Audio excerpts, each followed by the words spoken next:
Hey, and welcome back to Poultergeist Board Games. Today, I have the pleasure of being with my best friend of 35 years, Jason McMurtrie.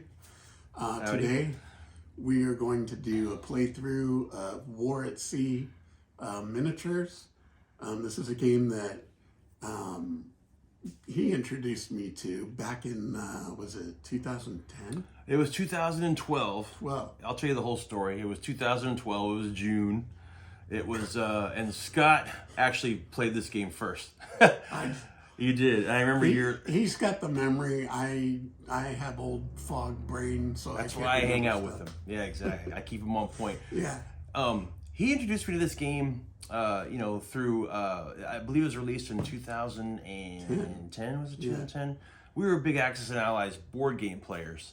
And so Scott noticed the miniatures one day, and I saw him, but I was a purist with the board game. And then he showed me a couple of the miniatures, and I'm like, "Oh, this is cool." And they sell these in booster packs. And so I'm like, "All right, well, what's that?" I had no idea of the miniature world or anything like that. And so I said, "I'll tell you what, I'll go to the store that sells some booster packs. I'll buy some, and we'll just have fun. And you can keep the pieces. I don't care. I'm not going to play this dumb game, So, of course, I go buy the boosters, and I open them up, and I'm like, okay, yeah, these are pretty cool.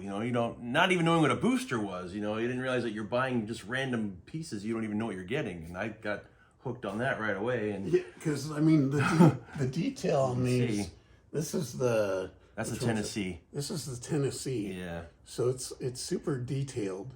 It's very good. Yeah, exactly. I just kind of got, each booster pack comes with, And then you have the planes. Planes are very detailed. Yeah. This is a 1/700 scale. No, I'm sorry. This is one. The planes are 1/700 scale. I believe the ships are 1/1800 scale. I think along those lines. This map was done by our friend Mike Kelly, and for historical board gaming, you can go on their website. It's a vinyl map. Yeah, really nice map. It rolls up. It's really, really nice. It's got a victory point track on each side. Also has an air base that you can, put your land-based aircraft on. But it's very nice vinyl map, and you can go to historical board gaming and get that. Yeah, Mike makes different sizes too. He makes a smaller map. This is the medium-sized map, and he also makes a 6-foot map for huge, midway type campaigns, which is the last two which we played. But this is the map that I always go to because, of course, out of the box, it's a paper map. Scott's favorite. But paper maps. This map seems to just fill every need I have when I play this game. So I really recommend this map if you're going to get into this game. All right. So without further ado, we'll just do a little playthrough. We'll share some stories of just things that have happened during our different experiences with this game and other games. When did you first get into war games? Oh, geez. Well, I remember my buddy Ron, a good friend of mine, he introduced me to the original Milton Bradley Axis and Allies. Of course, being 14 years old, it was the coolest thing you've ever seen in your life. And then, of course, once I was just getting into high school, and that's where I met Scott in high school. He was a junior, I was a sophomore. And I remember walking through the hall one day, and our good friend Dustin, we played baseball with, he said, "This is my friend Scott. He's from Kentucky. Or were you from Sacramento at that time? Yeah, born in Kentucky, via Texas, via Sacramento." And I saw him walking through the hall one day, and he was wearing a St. Louis Cardinals jacket, and I'm just like, okay. We live north of San Francisco, so I'm like, we're going to need to help this kid out. He needs help. So, of course, we hit it off right away. Dustin, we weren't really good friends. We just met through Dustin. And then we just became buddies. And he says, do you ever play Axis and Allies? And out of the blue, you just said that because we knew each other through sports. And then he said that. And I'm like, man, I just played with my buddy. I love that game. He's like, well, my dad wants to play. Do you guys want to come over? And this is back in the fall of 1988. And we were, God, these dates. The important dates I remember. He remembers it. So I was 15 at the time. I'm 50 now. And then, Scott, you were 16 then. And we all went over that night. Our buddy Ron that introduced me came, and Dustin also came. And then it was you and your dad. So we had 5, which is perfect for out-of-box old Axis and Allies.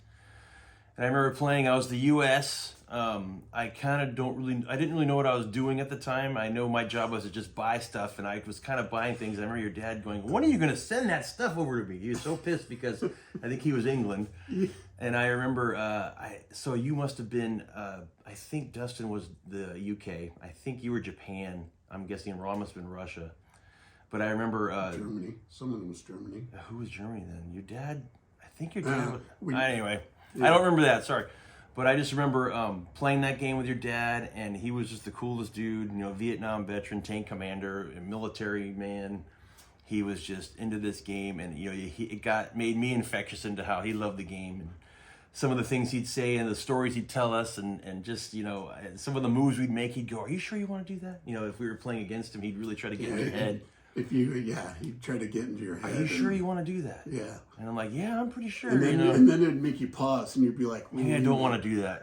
Yeah, stuff like that. He was good at psychological. Yeah, absolutely. Yeah. So he was just a great man. He's fun to play with, and I know he'd be proud of you, man, for your channel. This is really cool. I know he'd be all over. He'd be telling you, hey, talk about this next and talk about that next. So I know he's looking down at you, very proud. He would have loved American Tank Ace. Yes, yeah, he's a tank commander. It's too bad that he passed away in 2009 he had ALS, but God, he just would have loved this solitaire board gaming, you know, and all over it. Just like American Tank Ace, because he was the tank commander. He would just love that game. Yeah, when Scott, you know, moved away, moved back to Sacramento, and then of course, you know, got married, you know, moved on to Arizona and whatnot, all over. I remember I used to still go over, you know, Scott's dad, and of course we live in the same town, so I'd still go over and play with his dad, and you know, we just talk about all the fun memories we had, and you know, he would just say, man, he's like, you know, remember those days when we all got together and like he'd get us all pizza and we'd watch Saturday Night Live and just be like, you know, up till 4 a.m. and playing these games. And it's just like the memories of those games were like, you know, the best time of your life, kind of, you know, life was a lot easier back when you were a teenager, you know. And then you get into our age and now it's like, man, you know, you're coming home from Thanksgiving. All right, let's block out some time so we can get together and play. And then, you know, just real life gets in the way all the time. It's fun to just stop for a second and sit down, and you're showing me the new games like the Stuka Leader I'd never seen before. Yeah. And these print and play games, which I'd never even heard of before. Opens up a whole new world of games. And of course, I just kind of stuck to Axis and Allies. I mean, the miniature was fun because you can play the board game. You could play one board game in 6 hours, or you could play 6 of these miniature games in 1 hour for each game. So it's nice how much time you have left to play. You know, see, and that's the thing, you know, like what I like about solitaire board gaming is that you can play these games in such a quick amount of time, because that's the key. Everyone, no one has time anymore to spend 15 hours of, that's true. You know, playing a game, unless you play it over, you know, weeks, you know. Yeah. So it's nice to have these quick games. Yeah, these come in handy when you got, you know, just a little bit of time. But and all the memories we have of playing these games is so much fun.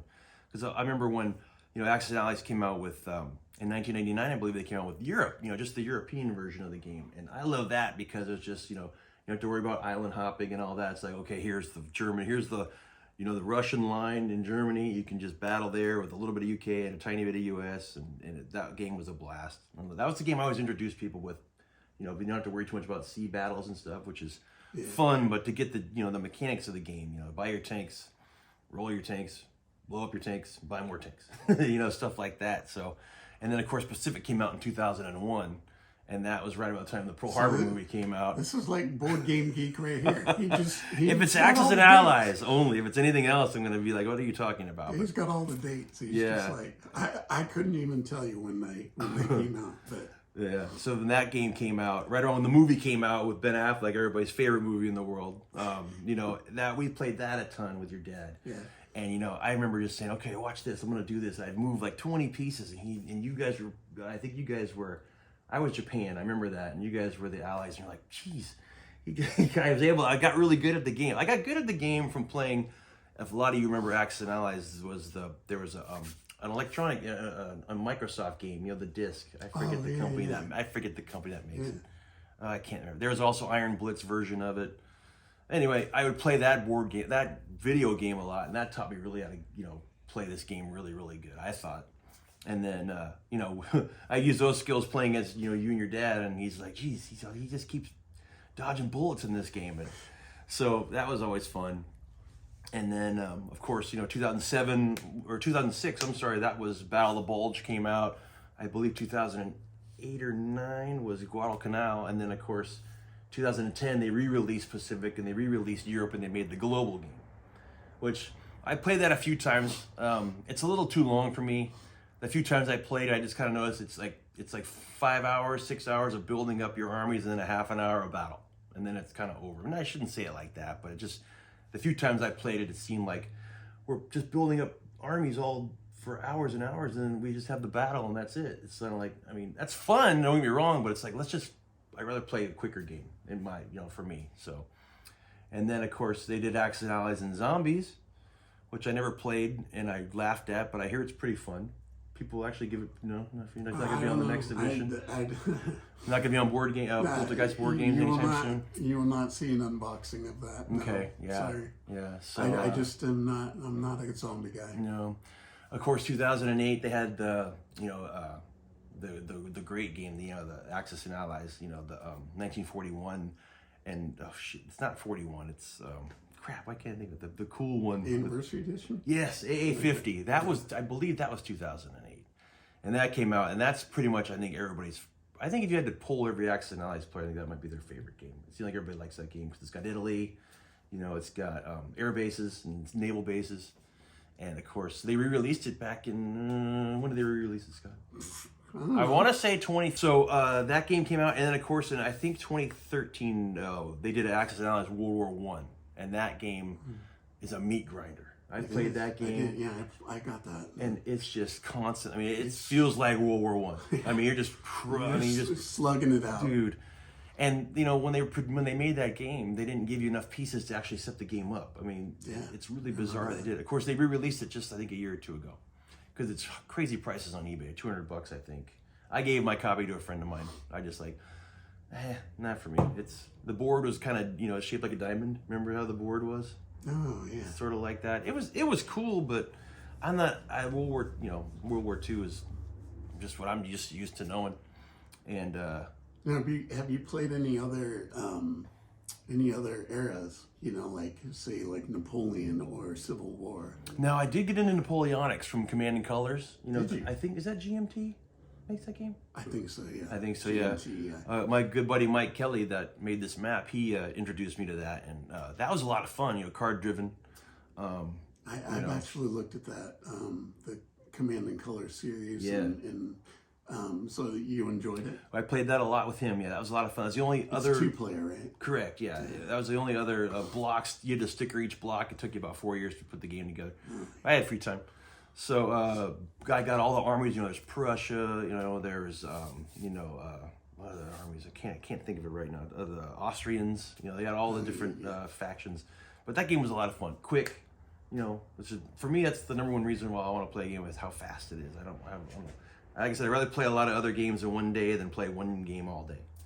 So that game was fun for a while. Then I got out of that really quick again. And then honestly, I've kind of been out of games altogether now for the last good 5 or 6 years. Unless, you come to town or I get together with Mike once in a while. But, you get older, you get down to other hobbies and whatnot. And I'm never going to sell this stuff. This stuff's too cool. I love these games. I just, when you come by or anything, it's fun to break it out. I sold mine when I moved to Arizona because I was like, I don't have anyone to play with there, and I'm like, sell it. I have mine. When you come to town, we can get your fix in. So then, like about a month ago, I'm looking, hey, maybe I should get back into it. And I look on eBay and I'm like, man, $50 for a carrier. I'm like, I can buy a board game for that. For one carrier, yeah. So I was like, well, I'll just use Jason's when they come. Yeah, it's definitely a game it's definitely out of print. It's definitely up there as far as I was able to buy. I got in at the very end there, and I was able to buy a lot of pieces at pretty much market value. But the stuff all seems like to have doubled over the years. But I remember you, when you and I'd be bidding on stuff on eBay. And oh like, yeah. Oh, I just snagged a cruiser for this $6. Yeah. Yeah. Oh, All right, that's we're gonna get into this playthrough. We'll share some stories as we go. So we've got the Japanese versus the Americans. So here you've got the Akagi, and we've got that's a Chikuma, right? Oh yeah. Chikuma, and then what's the cruiser? The other cruiser there, I got you I just kind of pulled a few out. You got the Chikuma. Can't remember. And you got, Let's see. oh, you got the Shikuma, which is there in your hand. Chikuma, The yeah. Haruna battleship. Haruna, yes. Yeah. Haruna battleship. Yep. You got the Akagi as your carrier, and then your two cruisers are you got the Matsu and the Yakukazi. The Matsu. That's the Matsu. Oh, there. Matsu, Yakukazi Yaku. there. I gotta remember all these. I can't remember. And then I have 3 planes. I have Zeros. I have a Jill and a Val. And you're historically accurate, guys. Don't start saying that, the Haruna ever sailed with the Jakuma, because I just grabbed pieces out of the box for time. Yeah, we're just doing this. Doing for time. Yeah. That. And then you're flying a set of Vals, a set of Jills, and a set of Zeros. Okay, and then you've got... I got for my carrier, I'm going to sail with the Yorktown. And then my battleship is the Tennessee. And then, of course, my cruiser is the Salt Lake City. And then my destroyers are the Bagley and the Phelps. Yeah, and then I'm floating with a set of Avengers, a set of Dauntlesses, and a set of Wildcats. All right. So first step you're gonna do is your initiation phase. See who goes first. Okay. So you take a look on your cards here. You look for anything with a flag. This, any kind of a flagship will give you an extra roll on. We don't have any. I have. You do have one. Two there. Okay, cool. So your Akagi's a flagship, and I don't have any. So you get +2 on the roll, Joe. So okay. We each roll 2 dice at the same time. Let's see who goes to the. So I got 5, and you got 8 + 2, which is 10. So you get to go first, which means I'll move my ships first unless you want to move first. But you probably don't want. Yeah, you move first. So of course, each piece moves 2 spaces, unless you're a submarine. For my Tennessee, for example, I have a thing called a slow roll. So I need to roll my die. And on a 2 or less, I get -1. So if I get that, then I can only move 1 space if I get a 2 or less. So I got a 5, so that goes away. So it's an old battleship. So usually when you start this game out, you're a lot farther apart. But for time again and everything, we kind of narrow the gap. Sometimes you have obstacles. You'll have like islands or something in the way. Yep. So, but like again, we're just making it easy for time constraint. But so anyway. It's like you want to get into a range of each ship. That's how you know. I don't know if you want to show them a card and all, Scott. Sure. There's let me give you a better example. The Tennessee, for example. There's your ranges, which are your squares, 3, 2, and 1. That shows you how much dice you'll roll to inflict a certain amount of hits, which is the hull points, the damage points across here, and then that's your destroyed points there. So, basically, what you want to do is you want to get in range so you can fire your guns, but at the same time, you got to realize that they're going to be able to fire back. So, like for me, for example, for Scott's battleship, I'm going to try to target his cruiser. So what I'm going to do is I'm going to move 2 spaces over here, 1 and then 2. So I'm pretty much, actually, I think I'm going to do this again, Scott. Sorry, 1 and then 2, because see, I'm 1, 2, 3 spots away from Scott's cruiser. But of course, you're going to, wait, I lost the thing. So basically, you're going to be moving away from me more than likely. So, but that's kind of, you want to get within range to have an attack unless you want to go away or, of course, engage. So the closer you get, of course, the more dice you throw. So, basically with that, I'm going to probably link up with, I'm going to probably go with my solid 1, 2. You want to protect your carrier, so it's always best to stay out of range. So since I'm lost the initiative, I'm going to go back 1, 2. I'm going to keep a cruiser with me, 1, 2. And you can only put 2 ships in the same zone at the same time. I mean, we can each have 2. But some special actions on your thing will allow you to add 1. It's like a stacking kind of a thing. But I'm going to put this cruiser up here, 1, 2. So that's my move. Destroyer. If I destroy, yeah, I call it. My destroyer with my cruiser, yeah. All right. So now Scott's going to move his guys. Well, I don't have to move, right? You don't have to move. No, not at all. So I'm going to check my stats and see. 3.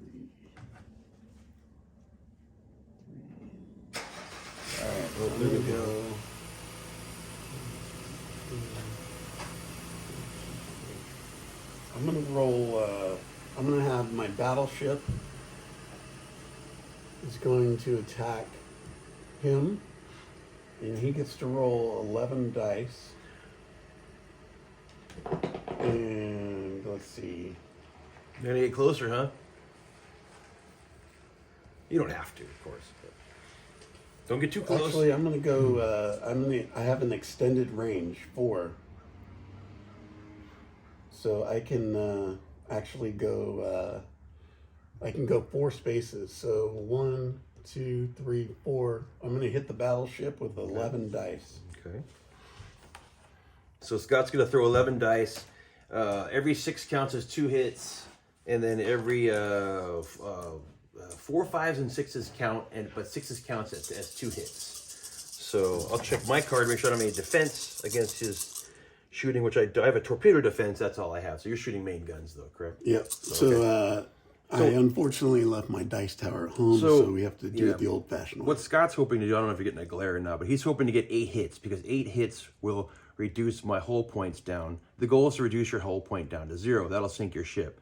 So 8 hits would give me 1 point of damage. If Scott was to roll a total of 14 hits at once, though, that would be a vital armor, which he'd sink me in 1 shot. But odds are he won't roll 14 hits, but if he does, I get sunk. If he rolls 8, then it knocks down my hull point. That's how you sink a ship. So I hope that makes sense. Yeah. All right, so here we go. 4s, 5s, and 6s are what we want. Ooh, what do we got? All right, 4. So that's 2, 4, 6 hits, 7, 8, 9, 10. So he got a 10. So of course the 10 it beats the 8. So he got a one hit. So that'll knock my hull point down to 4. So I got markers for that.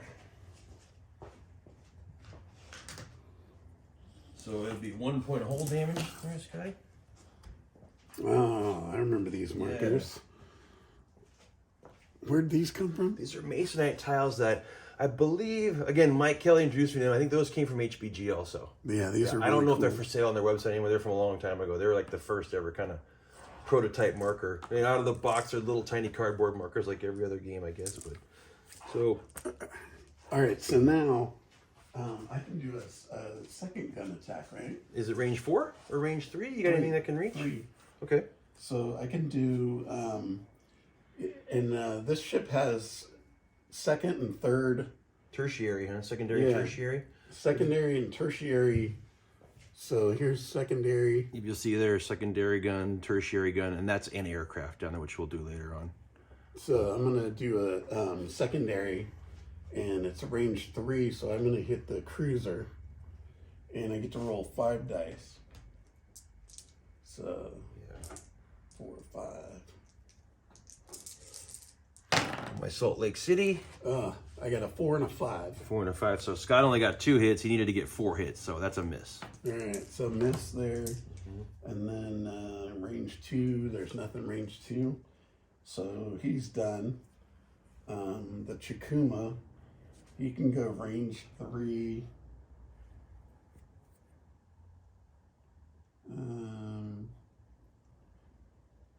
So he's a 1, 2. I'm going to go after this destroyer because he gets an extra attack die. So I'm going to roll 6. I get 6 dice. Let's see who that is real quick. Make sure I got my defense set up here as far as that's the... But I get an extra attack die, so I get to roll 7. So there's 2, 3, 4 hits. All right, cool. So Scott got 4 hits. The Phelps is only 2, so he knocks my armor down to 1. And when your armor is down to 1, you become crippled. So all these stats go down 1 point. So instead of throwing, say, 5 attack die, well, you'll be able to throw 5 attack die, but only 5s and 6s will hit. And I don't believe 6s will be 2 points anymore. So when suckling, is there a crippled mark in there? Yep. Yeah. All right, so he's crippled. We got a cool picture of the crippled marker here. And then I'm going to roll a long lance torpedo. Japanese had those long lance torpedoes. At the battleship. Oh boy, all right. So So now a battleship only hits on 6s. And 6s automatically are just 2 points of hull damage. So it's either you really hit or you really miss. So torpedoes can be devastating, and of course they're a high risk, high reward kind of attack. So actually, wait. Let me go after the cruiser. Okay. Do that then. Because yeah, let me try to get some damage on him. All right. So you're going to the Salt Lake. All right. Let's see. You got a 4, so that's a miss. Miss. All right. So he missed, and I can't do anything there. All right, Yukikaze is out of range, except he's got a long lance. 1, 2, 3, he's out of range. And 1, 2, 3, they're out of range. And I can't move and attack, right? Well, you should have moved during the first phase. It's called the sea movement phase, but you said you didn't want to move. Okay. So, yeah. And so another thing we didn't even do the planes yet. So we usually do the planes first. But we can do them second for the video. It's still just more of a demo anyway. So all right, so we'll do that next. If there's nothing else. All right, so I'm all done. Okay, so now it's my turn for attack. So I have the Tennessee, which is 1, 2, 3, which I'm definitely within range 3, and that's about as far as I can shoot. Yeah. With my main guns, I can throw. I'm going to throw 7 dice at the Shikuma. So 1, 2, 3, 4, 5, 6, 7. Again, 4s, 5s, and 6s count as 2. So, well, Scotty. Let's see. There's 2, 4, 6 hits, 7 hits, 8 hits. I got 9 hits on the Shikuma. Oh, 9 hits. So. And of course, the Shikuma's armor is a 4. Okay. And 9 is a vital. So I actually destroyed him then. Oh, so that's man. good. I got his vital armor was 9, and I got the 9. So I went and blew him out of the water. So that's fun. Oh yeah, that's lots of fun. Yeah. So one thing about Scotty, don't let his sweet demeanor fool you. He's very Destroyed. very, very competitive. Oh, yeah. I've heard him say words that I've never heard. It was this one? Yeah. Just go ahead and put that next to it there. So he's got a mouth on him when he's losing. I've seen him throw dice. I've seen him. I've seen him curse children. Oh. I've seen him chase off Girl Scouts. He's very competitive, but that's why it's so much fun to beat him when I get a chance. So. Anyway, so I think that might be. Let me check my Tennessee. That might be the only thing I have in range. The Salt Lake is range 3 also. I can also throw 7 dice again. So since the problem is that, well, 1, 2, 3. I can shoot at your Haruna. He's already destroyed. So I'll go ahead and do that. But your armor's a lot heavier on the Haruna. So what's your armor there? 6. Oh, that's not too bad. So I think I can get 6 hits. I just got 9. So let's see if I can get 6 hits with the Salt Lake. So I got 1 hit, 2, 3 hits, and 4. So your armor's 6. Yeah. So that's a miss. So that's the end of that part of that battle. Of course, nothing else is in range.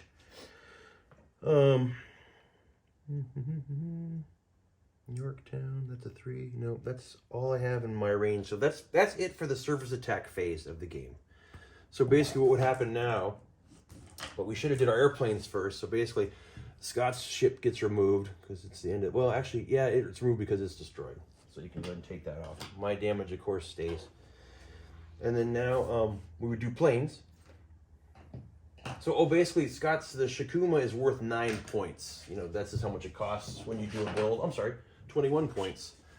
So basically, I would score 21 points, and we would play the first one to 100 or 150 or whatever you decide to play. This is just like a 100-point build, each of us. So, but I played in 1,000-point games before, so that's a lot of fun. But so I would score 21 points there after the first round of surface attack. So now what we do is we do an air attack phase. So the first thing you want to do is I would go place my planes first, Scott, because we alternate plane movement. And what's the movement of the planes? They go, there's no limit. They go wherever. So since I lost the initiative in the beginning, I would put my plane first. You'll put your plane last. So you'll get the last move. So we alternate. Correct, yeah. So I'm going to take my Dauntless Die Bomber. And I'm going to go into I'm going to try to sink Scott's aircraft carrier core. So I'll put that there. So now Scott will go ahead and place a plane.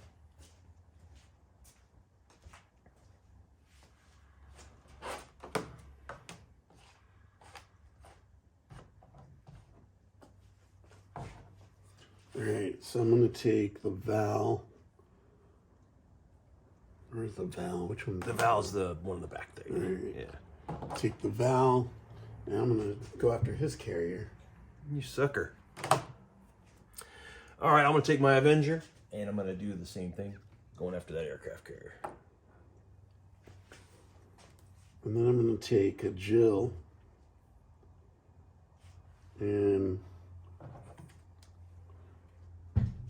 go after that carrier. And so now I have a Wildcat, a fighter. I gave us each a dive bomber, a torpedo bomber, and a fighter. So I'm going to use my fighter, and I'm going to come off the carrier. I'm going to try to take out one of Scott's squadrons. I'm going to do the same. Oh, look at that. Well, we've got a mirror image of our fleet, so why not? So, all right, so that's set up now. So what we're going to do now is we'll do the air attack phase.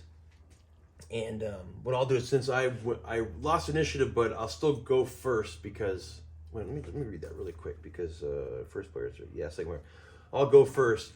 And so these attacks, there's no markers. When you're destroyed, you're destroyed. There's no fire back. So, but as far as, like I said, the initiative goes, the player that lost goes first. So just because you want to be the one that goes last when you win. So the first thing I'll do is I'm going to use my Dauntless Dive Bomber. I get 10 dice because I'm only dropping bombs, and of course it's range 0 because you can't attack anything unless you're in the range. And of course I have a special thing called Press the Attack, and you'll see he'll get a chance to fire anti-aircraft against me. And if he aborts my plane, which is just like an attack phase, you know, he'll roll the 5. He'll try to get 5 hits or 8 to destroy me. 8, yeah. And so what happens is his anti-aircraft will fire at me first, and then if he aborts me, then I'll have a chance to bring it back if I roll another die. I'll show you guys as we go. But first thing you're going to do, Scott, is you're going to roll anti-air against me. So you have... He has 7. Your anti-air is 7? Okay. So who are you going to go after? You want to go after my Dauntless, or do you want to go after my my Avenger? I'm going to be dropping 3 torpedoes or 10 bombs. So where do you think you want to try Torpedo. Okay, so you're going after my Avenger. So Scott needs to get 5 hits, 9 to destroy me. Oh my goodness. So he got 2 hits. So that's not good. So my Avenger's going to stay for the fight. But now you do have a fighter. You can go after my Avenger again if you want with your fighter. Or you can go after the other guy. So, yeah, I'll go after the Avenger. Okay, so read your card. Make sure, look at your carrier card too, because you might be able to add an attack die to your fighter. That's right. Expert Dogfighter. Once you may choose the rolls the next extra attack die. Yeah. All right. So I'm gonna do that. So I get to add an extra attack die. Okay, so yeah, your zeros get to roll. They show 7 plus 1. 7 plus 1, so 8. Yeah, 7 attack die for the 0 plus an extra attack die from the Akagi to assist. So he's rolling 8 dice. All right, you got 4 hits. 4 hits, yeah. My Avenger's a 5, so he stays. Boy, my guys are Scott, shooting blanks. Scott missed both on that. So now what we'll do mine now over here. So that's all your anti-aircraft because I just had the 2 planes and the 2. So now what you're going to do is I have 3 anti-air because I have 2. I have a destroyer plus a carrier plus a thing. So I'm going to decide what I'm going to do first. So I'm going to go after your Vals with my Yorktown. So my Yorktown has 7 on the anti-air, plus it has expert dogfighter, expert bomber, damage control. Okay, so I'm only going to be throwing 7 anti-aircraft against Scott's Val. So your Val has 5 armor, so 7 vital. 5 would be to abort him, send him back to his carrier, or 7 would destroy you. So I'm hoping for 7. Let's see. So I got a 1, 2, 3, and a 4. So I missed. So with your Val, I'm going to go ahead and let me see your card for the other guy. When you play this game, you can show anybody has access to your card. There's no hiding cards. Everybody gets to look at your cards like it's anything. So I think I will go after your Jill because those 3 torpedoes scare me. The Jill's cool too because the Jill is also cool because you can shoot a torpedo from a space away and not have to worry about anti-air. That's 1. That's like yeah. So I saw that. With my Wildcat, I'm going to be throwing 7 dice. Plus I have an extra defender, kind of like you do. Expert dogfighter. Once per turn, you may choose a friendly fighter. This fighter may roll 2 extra attack die when making anti-air attacks. So I'll have the 7 dice plus 2 from the Yorktown. So I'm throwing 9 dice. 2, 4, 7, 8, 9. I'm going to throw that at your Jill. I need to get 5 hits to send you away or 8 hits to send you to the bottom of the sea. So here we go. So I got 1, 2, 3, 4, 5. So send him away. So he'll be aborted. So just go ahead and take him and kind of put him out of the zone. You can leave him there. But just kind of, send him away like that kind of thing. So, okay, so that's the end of that guy. So I have one more anti-aircraft with my destroyer there. And that's not the Phelps, I believe that's the Bagley. Or the Bagley, whatever. So I only have 5 attack die. And I'm going to go after, of course, your other guy there, your Val. So I got 5 dice. I need 5 6s. That would destroy you. Was this the Val? Was that the Val? Did I abort the Val? I was trying to abort the Jill. Okay, which one? Yeah, get him out of there. This one? Yeah, leave your Val. So, okay. Yeah, I'm rolling just 5 dice. 1, 2, 3. So that's a miss. So we each get a chance to attack our carrier. So that'll be fun. Right. So I'll go first since I lost initiative. Okay. So I'm going to drop. I will go with my Dauntless, and I'm going to drop 10 dice. But I also get a assist from my carrier because Yorktown's awesome. And it's called Expert Bomber. It says, once per turn, you may choose a friendly dive bomber, which is what my Dauntless is. Excuse me. That dive bomber rolls an extra attack die when making bomb attacks this turn. So basically, I'm going to be rolling 10 dice plus 1 more dice from my Yorktown. So that's 11. And Scotty, tell everybody what your armor is on that aircraft carrier of yours. Okay, the armor is 5 and the vital armor is 11. So 11 to sink, 5 to cause 1 point. And I'm throwing 11 dice. There's a good chance I'll get damage on you. There's a pretty, it's not a terrible chance of sinking you. So let's see what we get here. 6s. So I got 1, 2, 3, 4, 5, 6, 7, 8, 9. So I got 9 hits. Which is too short of. So your vital's 11. So Yeah. so the Akagi takes 1 hit of damage, 1 point of damage.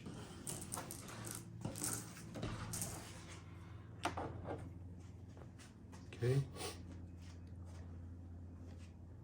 So now I'm using my Dauntless. That was my Dauntless. I'm sorry. Now I'm using my Avenger. My Avenger. These are depth charges for subs. We don't have any subs in this game. And then these are the torpedoes. So I'm throwing 3 dice with torpedoes. I don't believe the Yorktown has a torpedo, expert torpedo. It may.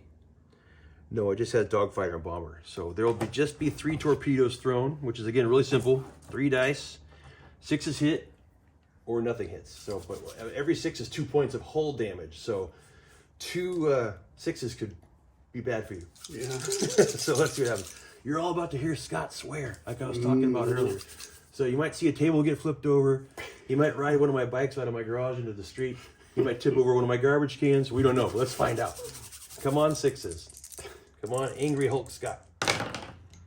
Well, okay. I got 5 misses, so we still got Happy Scott. So that's good. So, all right. That's the end of my plane attack phase. Scott has 1 shot at me with his, I think it's your Vals, right, Scott? Yeah. So you might check your Akagi card. You might have an expert bomber. I do have. Yes, you can add an expert bomber, so I get to add 1 extra attack die. I get 8, so now I get 9 attack die. And of course, my Yorktown, all he needs is a 4 or more for damage, and if he gets 10 or more, he sinks it. All right, 9 die.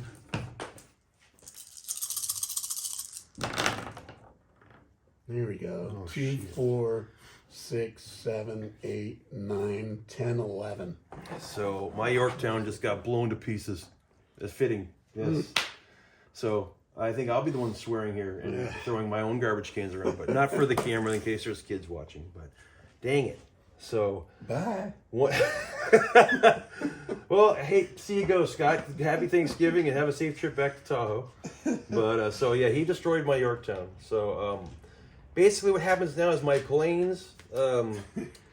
We'd have to look. We'd have to decide what we want to do. We have a land air base. We could land them back, or we could just. Oh, it's a long swim. Yes, indeed. So that would be. Hope you got your swimming merit badge. Scott would get 23 points for the victory, or for the sinking Yes, there. the So victory. of course, 23 is more than 21. So in this one round of time that we always have here, he won the game in essence. So there you go, Scotty, you lucky dog. But anyway, you keep playing until everything is sunk. It's just a slugfest. It's fun. The miniatures are cool. Yeah. It's easy. It's fast. It's just a fun game that I enjoy playing. Yeah. You know. So yeah, it's a lot of fun, and you know the pieces are so well done. Here's kind of what it looks like. And you know, if you can find it and play it, it's a very nice game. And I don't know if Vassal, if they have this on Vassal or not, but it would be fun to play on Vassal. Vassal is a computer. Okay, I didn't know that. Yeah, where you can buy games and play them on your computer. So a lot of people, I tried it once. And I'm just not that great at it. You know, I need to spend more time with it. I tried it with B-17, Queen of the Skies. Okay. But I couldn't get the charts and the pieces, you know, to work right. But, you know, people are really good. And there's instructional videos on how to use it. I just need to spend more time with it. But, yeah, you can check and see if it's on there. Yeah. And if you're interested, guys, if I may, there's a community online. It's called the Forum Mini. And it's a naval miniature. They also have an air miniature game. They have a big ground miniature game. The naval seems to be by far the most popular. If you ever want to go on there, there's a marketplace. There's always guys selling stuff. I mean, you know, there's ways to get stuff cheaper than eBay. Again, it's out of print. Don't try to look for it in your store. It's all going to be online. You know, boosters now I've seen the cheapest boosters are like $50. We used to get them for $11. I mean, if you know anybody that has it, you know, ask your friends if they have it or know somebody you want to try it sometime, because it might just be sitting in somebody's closet. I mean, it's again, this is not a solitary game at all. It's more fun with two people or more. But yeah, if you want to check it out, there's that. It's called forummini.com, and there's a whole community devoted to this game, mostly the C game. So it's fun. It's a lot of fun if you can find it. Check your Facebook Marketplace. Be surprised what you see on there for pretty cheap. So if you're into it, if not, then you know. Whatever. Hey guys, I'm gonna turn the camera back. Yeah. Thank you so much for joining Poultergeist Board Games. I hope you guys enjoyed this little playthrough here, and thanks, Jason. You're welcome, man. Good to see you. Welcome home. Congrats again on your channel. This is awesome. Thanks for letting me be the first live in studio guest. You've had some great interviews, really interesting people. I wish I had more that I could talk about, but I just like to drink beer and play this game. So it's about all I'm good for. All right, guys. Thank you so much, and take care, and don't forget to like and subscribe. Talk to you later. Bye.